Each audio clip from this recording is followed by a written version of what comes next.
You know what sound I love in the morning, Sean?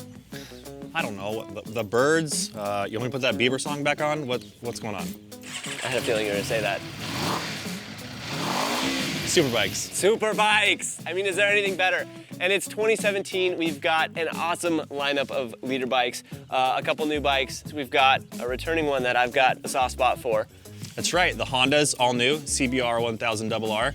There's also the new Suzuki GSX-R 1000, right? Both brand new bikes. Yep, and then we've also got the Aprilia RSV4 RR, which Aprilia updated. And of course, we're out here at Thunder Hill. Had to bring the Yamaha YZF-R1. This is a bike I've got a soft spot for. It's a fantastic motorcycle. It won our comparison test last year, and so we wanted to bring it out, see how it stacks up, right? I gotta say, I'm super pumped to ride that Suzuki. You rode it at Phillip Island, Hoyer rode it at Coda. And you get to ride it at Thunder Hill. I mean, this is a beautiful racetrack. That's true, that's true. And this place is rad, and I absolutely can't wait. Yeah, we've got all these bikes. I brought Corey Alexander up here with me, and I'm pretty sure that dude has not stopped studying track maps since we got in the car headed up here. Like you can't take the racer out of that, and I'm excited to see how a former Moto America Superstock 1000 racer takes to these things. Dude, Colton hasn't done a wheelie since yesterday morning. The drive up here, he was like blowing a fuse in the car. He was losing his mind. All right, so it sounds like we need to go ride some motorcycles. Yeah. It's time to do this. All right. Track's in like 5 minutes. We need gear. Let's make this happen.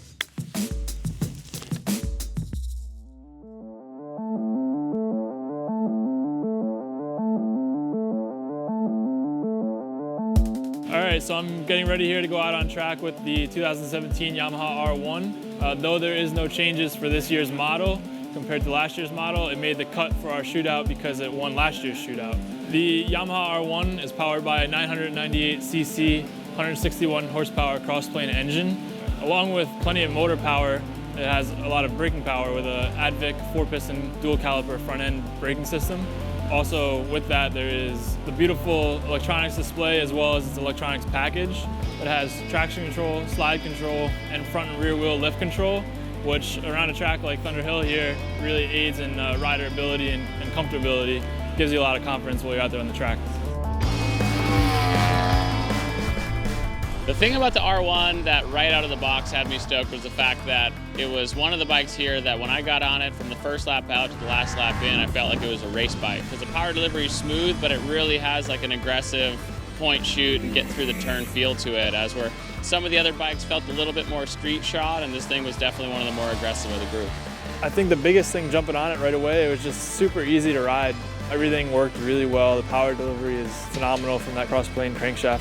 I don't think there was necessarily anything I necessarily disliked about it. You know, I would say for me, just getting used to the seating position, it's a little more on top of the bike, which is similar to the R6, which I've ridden before.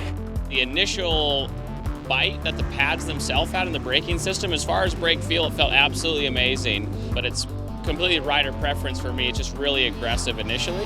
But overall, you know, it's a tough bike to really say that there's anything I necessarily would dislike about it. I think it just needs a little bit of personal refinement on my end. Ergonomically, the R1 for me, it wasn't the smallest feeling bike here. It actually fit me quite well. I would change the foot peg position a little bit for me, being 6'1". Handling wise, it's the closest 600 feeling bike here because it really has that light feel on the front. You can flick it from side to side, and it may not be the lightest bike in pounds, but it definitely, to me, felt the lightest on the track. At the end of the day, I was really comfortable on the R1. I think initially off the bat of all the bikes, I had not ridden any of them before, and so the R1 for me was the one that I kind of got accustomed to right off the bat, the easiest. There's a reason that it won last year's shootout, and it's just really, really refined. They spent a lot of time developing a motorcycle that delivers all the things they would want it to for the track. I don't know if it would be the most comfortable bike on the street, but if you were an aggressive street rider and you got interest in the track, it's an amazing performing machine.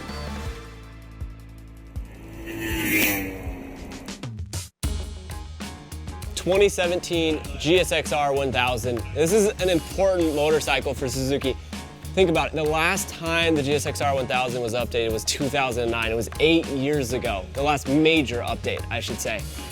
This is Suzuki kind of coming back as hard as they can, trying to close the gap to the bikes at the front of the leader bike category. Essentially, there were three main focuses for this platform.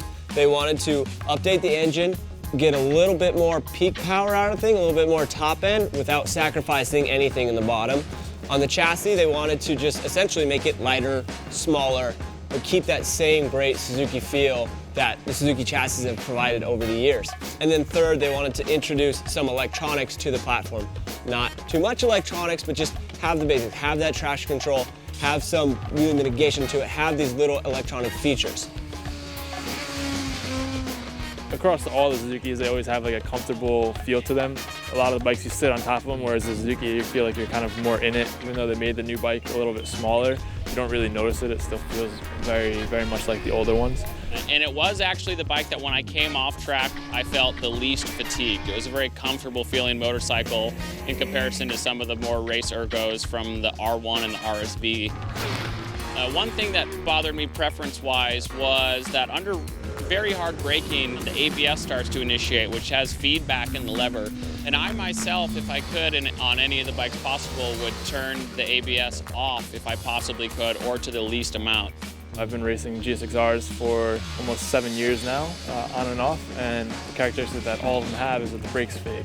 And so getting on a brand new bike, you would think, okay, like they finally fixed the brakes, and you get on it, and after 3 or 4 hard laps, you start to get a little bit of a brake fade. So just things like that. They accomplished what they needed to in making the bike way better, but I just think that, you know, I would have liked to have seen a little more electronics, a little better braking, and just kind of a better feel to it, a little more refined feel. The GSX-R today really did an awesome job on hitting the mark on some things they needed to improve on. But all in all, they touched on a couple of the things they needed to, along with power delivery and some of the more advanced electronics, adjustability. I just wish they would have touched on taking care of the braking characteristics that I feel are needed on some of the current modern superbikes. Probably the best part for me was just to see that they did listen to some of the things that they needed to change, and they accomplished that. I would like to have seen a few other things get updated to kind of bring it to the level where GSX-R is supposed to be. Like the GSX-R has always been known as the ultimate sport bike, but they've made definitely a giant leap forward to where they should be.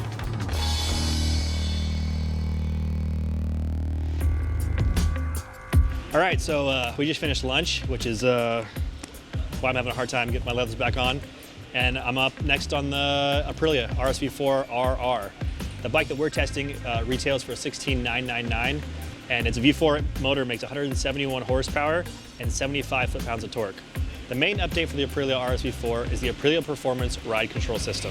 This includes the Aprilia Traction Control, Aprilia Wheelie Control, Aprilia Launch Control, Aprilia Quick Shift, Aprilia Pit Limiter, and the Aprilia Cruise Control System.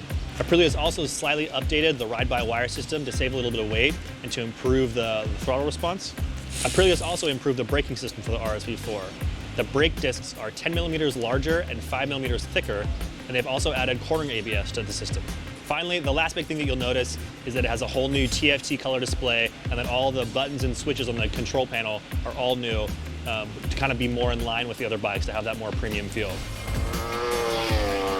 Riding the Aprilia, that motorcycle is absolutely a race-bred motorcycle. You can tell by some of the componentry that it uses. The ergos to it are really aggressive. It has a little bit of raw feeling on the power with the V4, but it rolls on and it is fast. So for me, the RSV4, right off the bat, as soon as I got on it, the bike just felt like a race bike. It had gobs of power.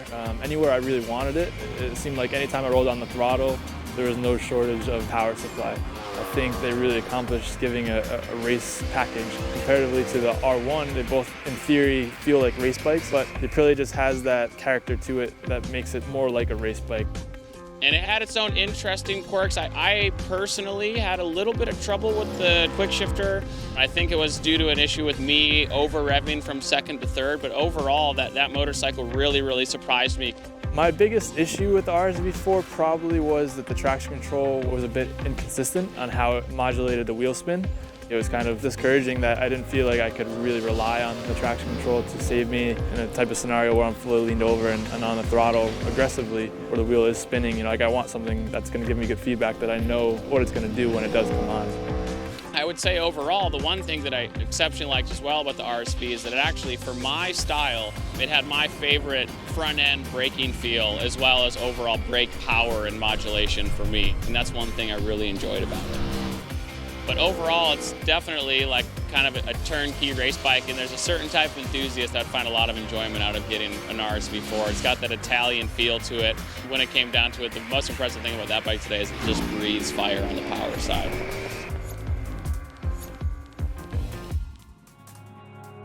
I'm about to test ride the 2017 CBR1000RR. This is the first major overhaul that the Honda has had since 2008.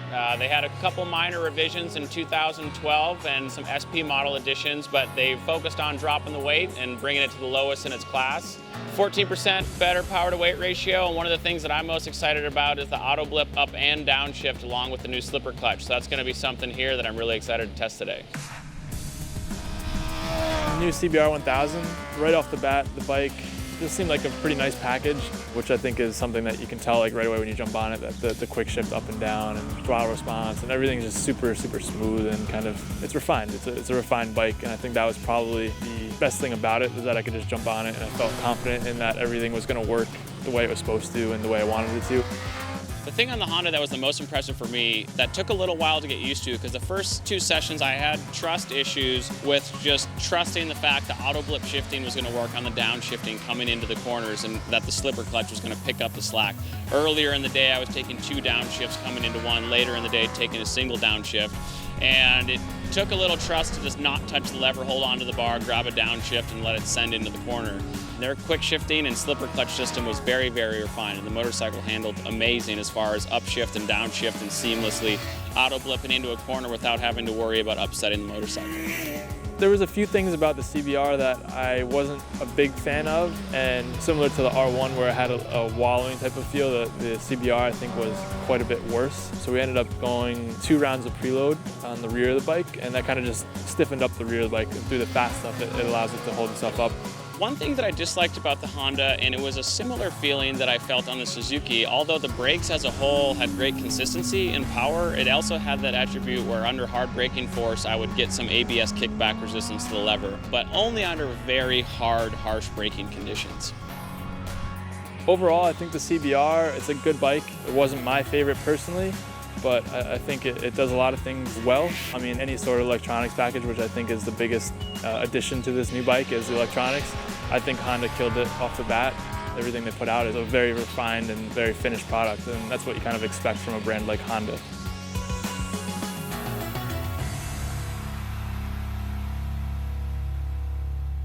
Well, Sean, I'm exhausted. That was so many laps. Right. I'm not complaining. This is, I mean, Thunderhill on 4 bad to the bone leader bikes. I mean, this is an amazing day. We still have street testing. We've got street testing. We can't figure out which one to buy. Lots of things to do still. So that's the thing. This is just the end of part 1. Just part 1. Still got street riding to do. That's where these bikes are going to spend the majority of the time. We realize that. Yeah, something like 90-something% of people that buy street bikes. It's a significant amount of people that, yeah, ride them on the street. So that said, you ready to get out of these things, dude? Dude, I hate leathers. I hate them. You hate them right now. They kind of save your bacon out on the track. But. All right, we get a load of some bikes first. All right, let's do it. Let's get out of here, man.